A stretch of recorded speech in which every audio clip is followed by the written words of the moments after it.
My name is Ethan Walker, and for most of my life I believed I was just the quiet kid in the wrong family. I didn't know why I felt out of place. I didn't know why love in our house always felt conditional, like something I had to earn and could lose overnight. I just knew that no matter how hard I tried, I never quite belonged. I grew up in a neat suburban home in Ohio. White fence, clean lawn, family photos on the wall. From the outside, we looked normal, happy, even. But inside that house, I learned early how to stay silent. My parents, Mark and Linda Walker, were never cruel in obvious ways. There were no bruises, no screaming matches that neighbors could hear. Instead, there was distance, coldness, a constant reminder that I was different. At dinner, they talked over me. When I spoke, conversations moved on like I hadn't said anything. At school events, they clapped politely but never proudly. When I brought home good grades, my mother nodded and said, "That's expected." When I messed up even slightly, the disappointment felt heavy, like I had failed some invisible test. I told myself I was imagining it. Kids are dramatic, right? Maybe every family felt like this behind closed doors, so I tried harder. I became quieter, more obedient. I learned to read moods, to disappear when necessary, to take up as little space as possible. But deep down, a question followed me everywhere. Why did I feel like a guest in my own home? One night when I was 12, I overheard something I was never meant to hear. I was walking down the hallway toward the kitchen when I heard my name. I stopped, standing barefoot on the cold floor, listening. "He's getting older," my father said. "I know," my mother replied, her voice tense. "We can't let anything slip." My heart started racing. "Let what slip? He doesn't look like us," my father continued. "People will start asking questions." There was a long silence. Then my mother said quietly, "We'll handle it." "We always do?"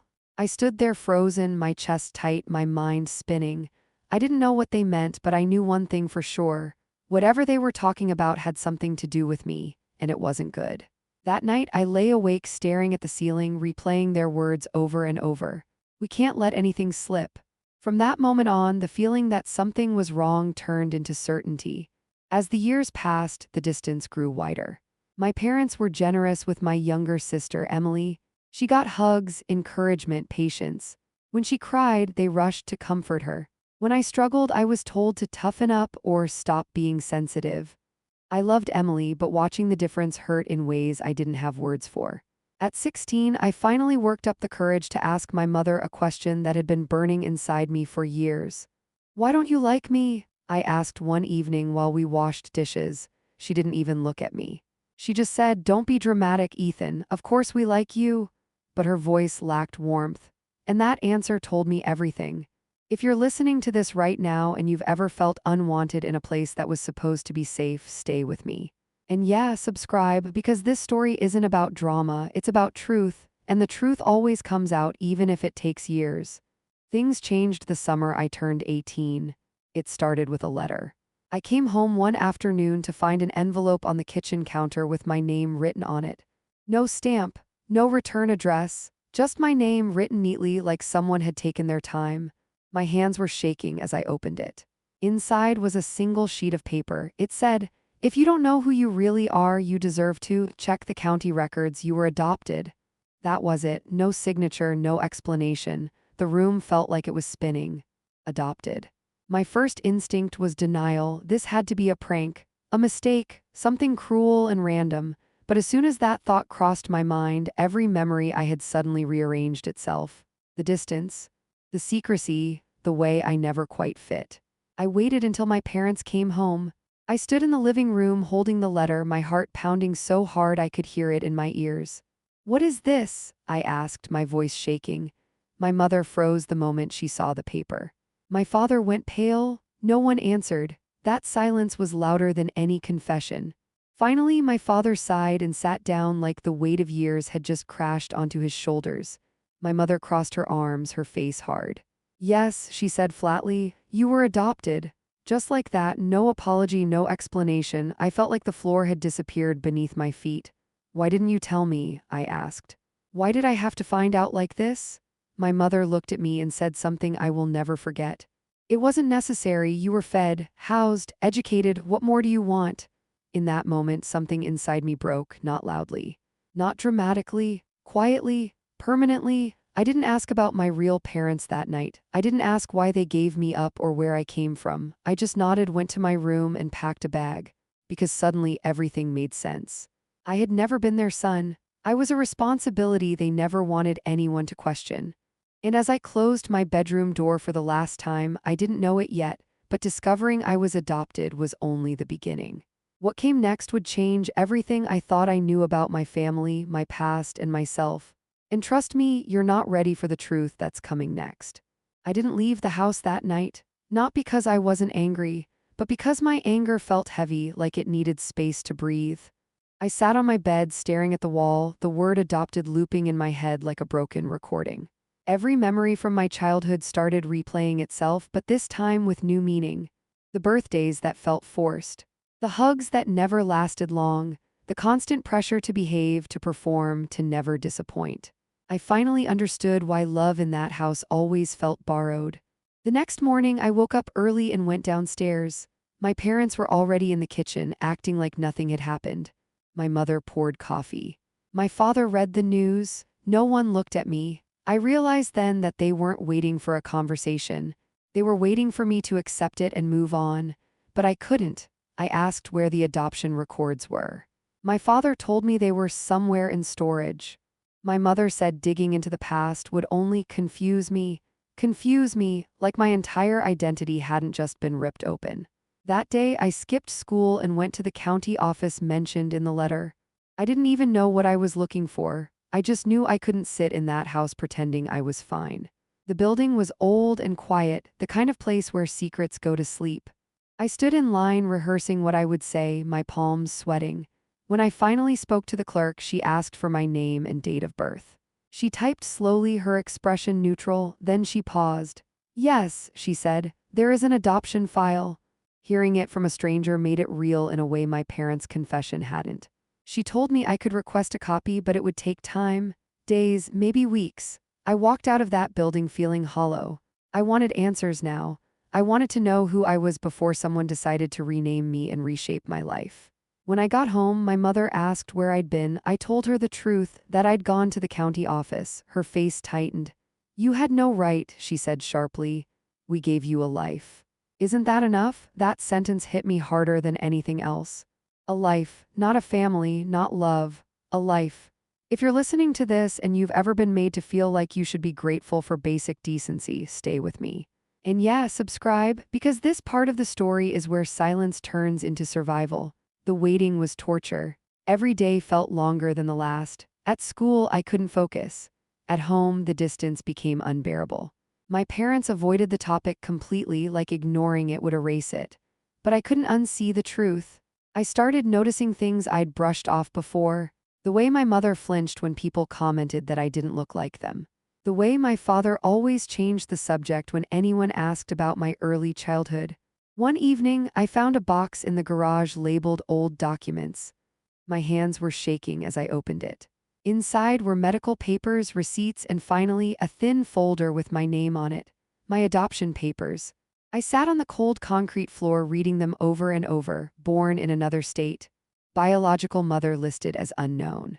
Father not named. The adoption finalized quickly, too quickly. It felt rushed, like something that needed to be hidden fast. And then I saw a date. The date my adoption was finalized was just 3 months after my birth. That meant someone gave me up almost immediately. That realization hurt in a way I didn't expect. It wasn't anger, it was grief. Grief for a version of me that never got to be held by the people who made him. Grief for a story I never got to hear. That night, I confronted my parents again. I asked why they adopted me. My father sighed and said, "We wanted a child, you were available." Available like an object on a shelf. My mother added, "We did what we thought was right, you should be thankful." Something inside me snapped, not violently, just clearly. I realized I was never going to get the warmth or honesty I was looking for from them. They didn't see what they'd taken from me because they never valued it in the first place. The records finally arrived a week later. I opened the envelope alone in my room. Inside were copies of the original forms, along with one additional note I hadn't expected. A handwritten line from a caseworker.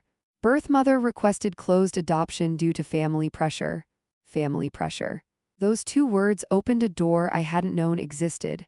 It meant my biological mother might not have wanted to give me up. It meant there was a story before mine that had been cut short. For the first time since that letter arrived, I felt something other than pain. I felt determination. I wasn't a mistake. I wasn't unwanted. I was unfinished. And I decided right then that I was going to find the truth, no matter how uncomfortable it made the people who had been lying to me my entire life. If you think this is where the story slows down, you're wrong. This is where it starts getting dangerous. Because once you start pulling at the thread of a lie this big, everything tied to it begins to unravel. So stay with me. Subscribe if you haven't. Because what I discovered next wasn't just about who my real parents were, it was about why I was never meant to know them in the first place. I didn't tell anyone what I was planning to do next. Not my parents, not my friends, not even myself fully. I just knew that I couldn't stay still anymore. Once the idea of the truth took root in my mind, it grew fast, pushing against everything else. Sleep became shallow. Food tasted bland. Every normal day felt fake, like I was acting in a life that no longer belonged to me. I started with what I had: the adoption papers, the dates, the city where I was born. It wasn't much, but it was a beginning. Late at night, after everyone in the house had gone to bed, I sat with my laptop open, searching quietly. Forums. Old records, stories from other adopted kids who had tried to trace their past. Some found answers. Many didn't. A few warned that once you start looking, you can't unsee what you find. That warning didn't scare me. Not knowing scared me more. I created a private email account. I didn't want anything connected to my family. It felt important to keep this part of my life separate, like it was fragile and needed protection. I sent my first request to a state registry that helped adoptees reconnect with biological relatives. When I clicked send, my finger hovered over the trackpad for a second longer than necessary. It felt like crossing a line I could never step back over. The days that followed were tense. My parents noticed the change in me. My mother asked why I was so quiet. My father asked if I was over this phase yet. I nodded and lied easily. I had been doing that my whole life anyway. The difference now was that I wasn't lying to survive. I was lying to move forward. One evening, my sister Emily knocked on my door. She sat on the edge of my bed and looked at me with concern I wasn't used to seeing directed at me. She asked if I was okay. I almost told her everything. Almost. But I stopped myself. She was still protected by that house, by their version of the truth. I didn't want to pull her into the mess before I understood it myself. A week later, I got my first response. It was short, polite, careful. They confirmed they had received my request. They told me it could take time, months even, but then there was one sentence at the end that made my heart race.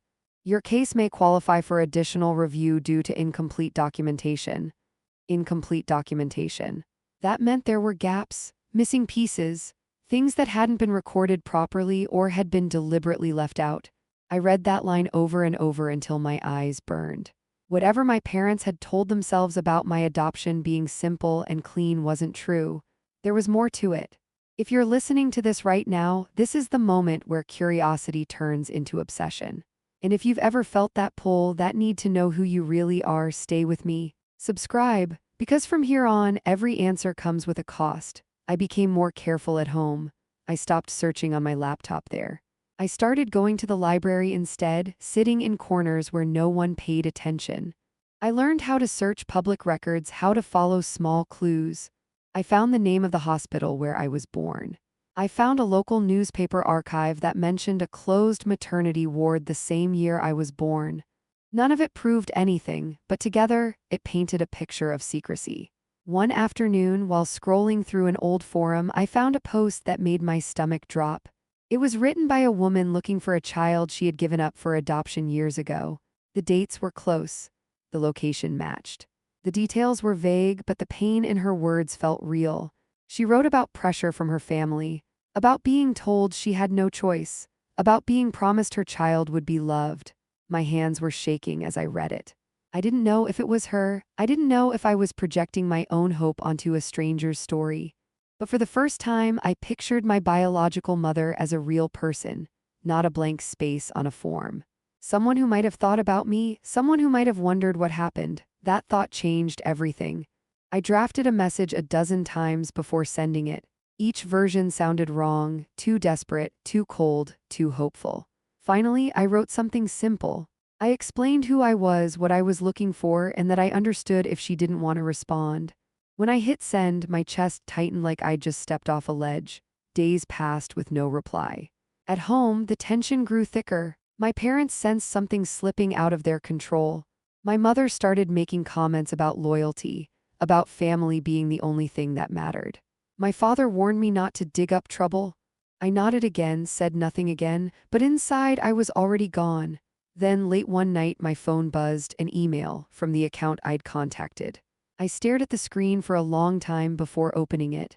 My heart was pounding so hard I thought it might wake the house. The message was short, but it took the air out of my lungs.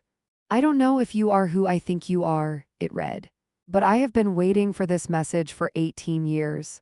I had to sit down on the floor to keep from falling. She didn't say my name, she didn't claim me, but she didn't deny me either. She asked questions, careful ones. About my birthday, about the city, about details only someone connected to that moment would care about. I answered all of them. That night I didn't sleep at all. I sat in the dark, refreshing my inbox, replaying every moment of my life, wondering how it might change. I felt excitement and fear tangled together so tightly I couldn't tell them apart. By morning, there was another message waiting, and this one was longer. She said she had never stopped thinking about the baby she was forced to give up. She said her family had threatened to cut her off if she kept me. She said she had been young, scared, and powerless. She said she was sorry. Reading her words, I cried for the first time since this journey began, not quiet tears. The kind that shake your whole body.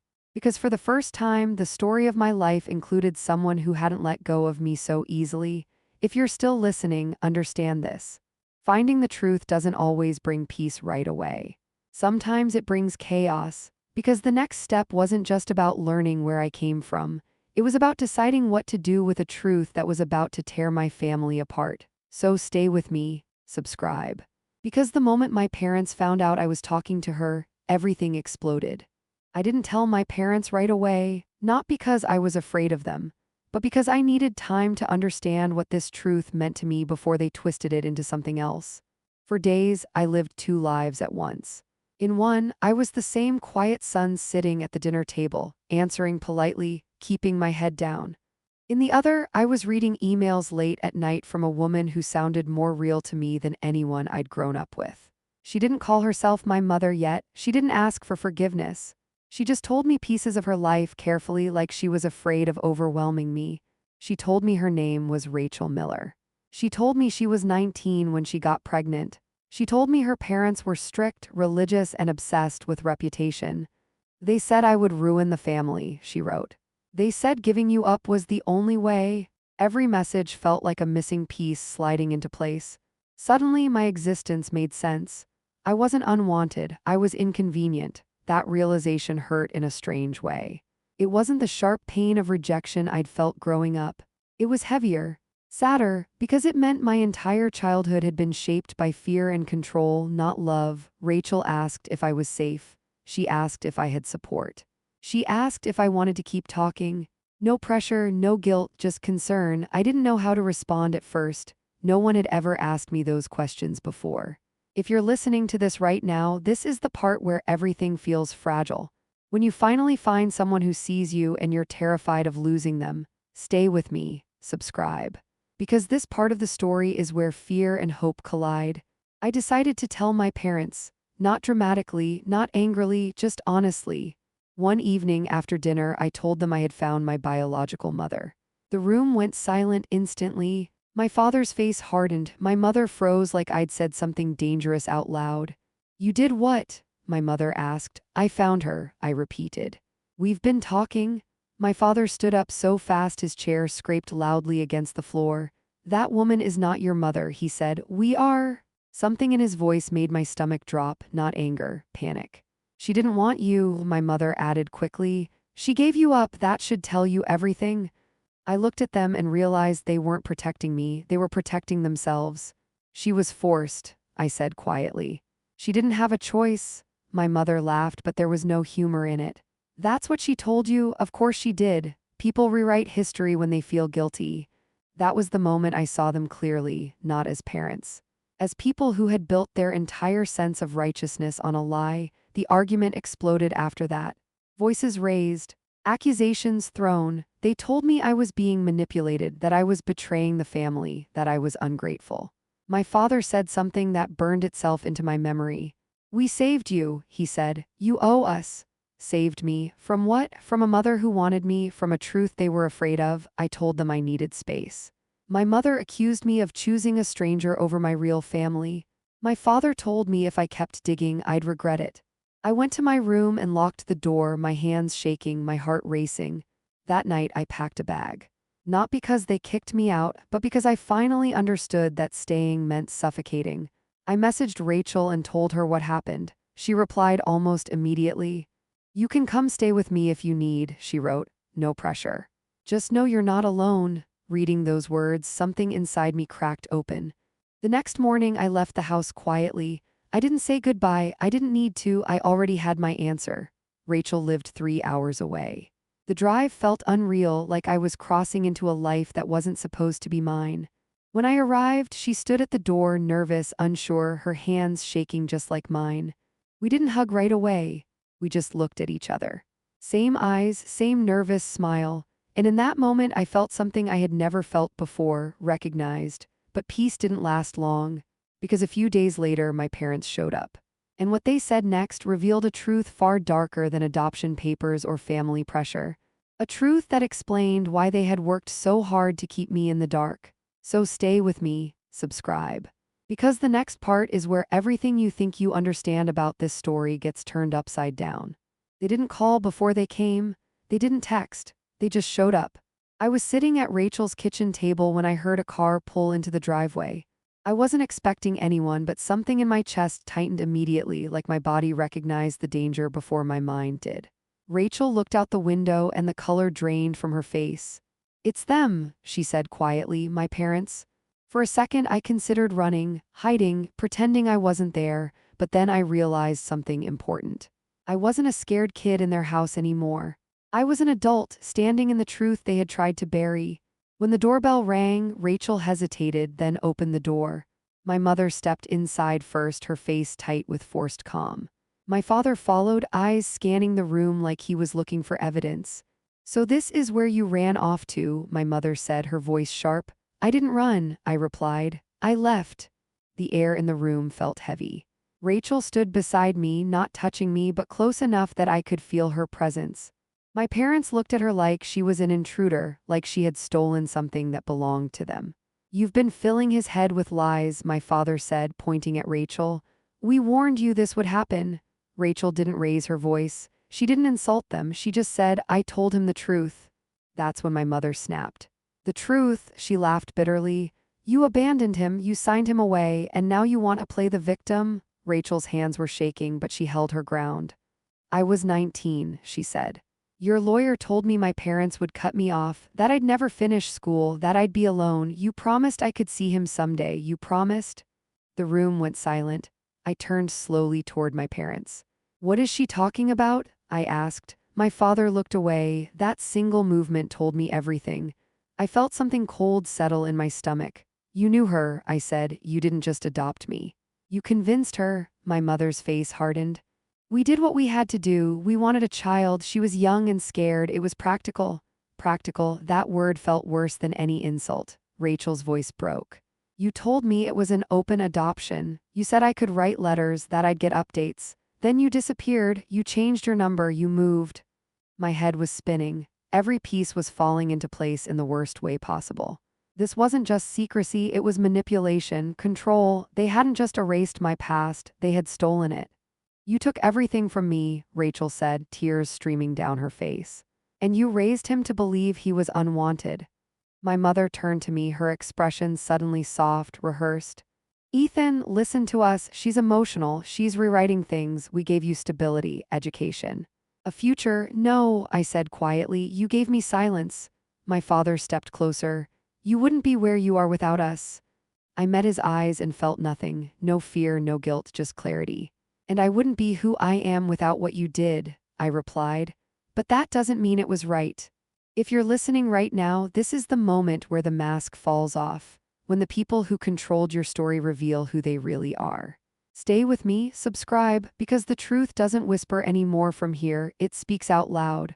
My parents tried one last angle. They said they'd made mistakes, that they loved me in their own way, that families are complicated. But the damage was already done. I could see it clearly now. Love that demands silence isn't love, it's ownership. When they realized they couldn't control me anymore, their tone changed. If you walk away from us, my mother said, don't expect us to be here when this all falls apart. I nodded. I never really expected you to be. They left shortly after that. No dramatic exit, no apology. Just the sound of the door closing behind them. I sat down, my hands shaking, my chest tight. Rachel sat beside me and for the first time reached out and held my hand. It wasn't a miracle moment. It didn't erase years of pain. But it was real. That night I barely slept. Not because I was scared, but because my mind was finally free to feel everything. Anger, grief, relief, loss, all of it. By morning, I knew one thing for sure, I wasn't going back. And the final part of this story wouldn't be about confrontation or revenge. It would be about what happens when you choose truth over comfort. So stay with me, subscribe if you haven't. Because the last chapter isn't about who raised me, it's about who I chose to become. I thought the hardest part would be confronting them. I was wrong. The hardest part came after they left, when the house went quiet again and there was nothing left to fight against. No lies to argue with, no doors to slam. Just the truth sitting there between me and Rachel, heavy and real. For a while, neither of us spoke. We didn't need to. Some moments are too big for words. I kept replaying everything in my head, the adoption papers, the lies, the way my parents had said we saved you like it justified everything they'd taken. I realized something that night that changed the way I saw my entire life. They didn't adopt me out of love. They adopted me out of control. Once I accepted that, a strange calm settled over me. The days that followed were quiet but intense. Rachel and I talked for hours, slowly, carefully. She told me about the life she'd imagined for me, the letters she'd written and never been able to send, the birthdays she remembered alone. I told her about growing up feeling invisible, about learning to stay small, about never knowing why I felt wrong in my own skin. We didn't try to replace the past, we just acknowledged it. I stayed with her for a while. Long enough to breathe, long enough to feel what it was like to exist without constantly measuring myself against someone else's expectations. There was no pressure to call her mom, no pressure to forgive anyone, just space. And after years of suffocating silence, space felt like freedom. My parents tried to reach out once more. A message, short, carefully worded. They said they hoped I was thinking clearly. I read it once and didn't reply. Not out of anger, out of certainty. Some conversations only exist to pull you back into old roles. I was done playing mine. I moved forward slowly, finished school, found work, built a routine that belonged to me. Rachel stayed in my life not as a replacement for what I lost, but as something honest and new. We were learning each other without expectations, without lies, and something unexpected happened along the way. I stopped feeling broken. I stopped wondering what was wrong with me, because nothing was. The distance I'd felt my whole life wasn't a flaw in me, it was the result of a truth that had been hidden too long. Once it came into the light, it lost its power. If you're still listening right now, if this story has kept you here till the end, take a moment. Subscribe, not just for stories like mine, but because someone out there needs to hear that they're not crazy for feeling out of place. That answers matter, that truth matters. I don't hate my adoptive parents. Hate would keep them too close. I don't need closure from them either. Closure didn't come from an apology. It came from understanding who I was before anyone decided to rewrite my story. I was never unwanted. I was never a mistake. I was never broken. I was a child caught between fear, control, and silence. And now I'm an adult who knows exactly who he is. Sometimes people ask if I regret finding out the truth, if life would have been easier not knowing. Maybe it would have, but it wouldn't have been real. And I'd rather live a difficult truth than a comfortable lie. So if you're standing at the edge of your own questions, wondering whether to look deeper, wondering whether the truth will destroy you, hear this clearly. Truth doesn't destroy you. It gives you back to yourself. My story didn't end when I found out I was adopted. It started when I finally understood why I never felt like I belonged. And if you've ever felt that way too, remember this. Sometimes the family you're born into isn't the one that defines you. Sometimes it's the truth you fight for.